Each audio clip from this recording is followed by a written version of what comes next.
میں تمہارے منہ سے سننا چاہتا ہوں، کہہ کر عباس نے کاغذ ٹکڑے ٹکڑے کر کے ہوا میں اچھال دیے۔ میرال کا منہ کھلا ہی رہ گیا۔ یہ کیا؟ اس نے تو سوچا تھا خط لکھ کر آسانی سے جان خلاصی ہو جائے گی، مگر اب تو بتائے بنا کوئی چارہ بھی نہیں تھا۔ میں یہاں مہانور کے کہنے پر آئی تھی، وہ میری بیسٹ فرینڈ ہے۔ آپ نے رشتے سے انکار کیا تو ہمیں لگا آپ نے اس کی تذلیل کی، اور اس کے بعد وہ نظریں زمین پر گاڑے عباس کو ایک ایک بات بتاتی چلی گئی۔ کس طرح انہوں نے فرقان کو ٹریپ کیا، کیسے وہ عباس کی توجہ حاصل کرنے کی کوشش کرتی رہیں۔ ہمیں اپنی غلطی کا پورا ادراک ہے۔ میں جھوٹ کے ساتھ اپنی زندگی کو آگے نہیں بڑھانا چاہتی، اس لیے میں نے سب کچھ سچ سچ بتانے کا فیصلہ کیا ہے۔ میں صبح تک انتظار کر سکتی ہوں، مگر شاید سچائی کہنے سے میری ہمت کمزور نہ پڑ جائے۔ اسی وجہ سے میں رات کے اس پہر آپ کے کمرے میں چلی آئی۔ دونوں غلطیوں کے لیے میں آپ سے معافی چاہتی ہوں۔ کہہ کر وہ چپ ہوئی تو پوری بات توجہ سے سنتے عباس نے اپنی اصلی سنجیدگی سے ہنکارا بھرا۔ تمہارے کہنے کے مطابق مہانور اور مہر نے فرقان اور احمر کو سب سچ سچ بتانے کا فیصلہ اس لیے کیا ہے کیونکہ وہ دونوں اپنے لائف پارٹنر سے جھوٹ کی بنیاد پر رشتہ جوڑ کے اپنی ضمیر کی جنگ میں الجھنا نہیں چاہتی تھیں۔ لیکن تم میرال، تم مجھے اس وقت اتنی ایمرجنسی میں ساری سچائی بتانے کیوں آئی ہو؟ کیا کوئی ایسی بات ہے جو تم مجھ سے کہنا چاہتی ہو؟ ٹھہر کر بولتے عباس کی باتوں کے سارے مطلب وہ اچھی طرح سمجھ رہی تھی، مگر وہ عباس کے کچھ بھی کہنے سے پہلے اس کے منہ اپنی محبت کا اعتراف نہیں کر سکتی تھی۔ اپنا دل کھول کے رکھ دینے سے پہلے ایک بار وہ عباس کے دل کا حال جاننا چاہتی تھی۔ کیا جو وہ محسوس کر رہی تھی، کیا عباس بھی اس کے لیے ویسے ہی جذبات رکھتا تھا یا نہیں؟ ایسے کئی سوال اس کے دماغ میں گردش کر رہے تھے۔ میں نے یہ سب کچھ آپ کو اس لیے بتایا کیونکہ اب ہم اچھے دوست بن چکے ہیں، اور دوستی تو اعتماد کا رشتہ کہلاتا ہے، اس میں چیٹنگ نہیں کی جا سکتی۔ وہ مریل سی آواز میں بولی تھی۔ محبت کو دوستی کا نام دینا بھی ایک اذیت ہوتی ہے جو اس نے آج بڑی شدت سے محسوس کی تھی۔ تم جا سکتی ہو۔ تھوڑی دیر بعد وہ بولا، تو بس اتنا ہی؟ وہاں سے واپسی پر میرال کے قدم من بھر کے ہو رہے تھے۔ پتہ نہیں عباس اب کیا فیصلہ لینے والا تھا، اس میں معاف کرنے کا ظرف تھا یا نہیں؟ کیا وہ اس پر دوبارہ یقین کر پائے گا؟ سوچ کر اس کا دماغ شل ہو رہا تھا۔ وہیں دوسری جانب فرقان اپنے کمرے میں بیٹھا مہر کا معافی نامہ پڑھتا پتھر سا ہو گیا تھا۔ اتنے بڑے جھوٹ کی توقع کم از کم اسے مہر سے ہرگز بھی نہیں تھی۔ غصے کی سرخی اس کے چہرے پر پھیلی ہوئی تھی۔ وہیں احمر بھی خط پڑھ کے بعد واقعے کی ساری سچائی کھل کے سامنے آ گئی تھی، جس نے اسے الگ قسم کے ہی مخمصے میں ڈال دیا تھا۔ مانے یہ رات خدا نے احتساب کے لیے مختص کر رکھی تھی، جہاں تینوں نے اپنا اعمال نامہ اپنے اپنے سنگیوں کے حوالے کر کے فیصلہ بھی انہی کے سپرد کر دیا تھا۔ باقی کی تمام رات تینوں نے دکھی دل کا احوال نامہ ایک دوسرے کو سنا کر کاٹی تھی۔ آج کی صبح عام دنوں سے زیادہ روشن تھی۔ پورے گھر میں چہل پہل لگی ہوئی تھی۔ مہندی کی تیاریاں زور پر تھیں۔ ناشتے کے بعد چائے لیے وہ تینوں اپنے کمرے میں جا رہی تھیں کہ میرال نے بیجی کے کمرے کا رخ کیا۔ کہاں جا رہی ہو؟ مہر نے بھی اس کی تقلید میں قدم بڑھائے۔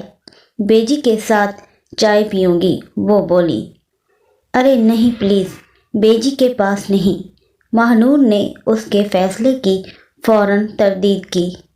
شرم کرو مہانور، بیجی ہیں،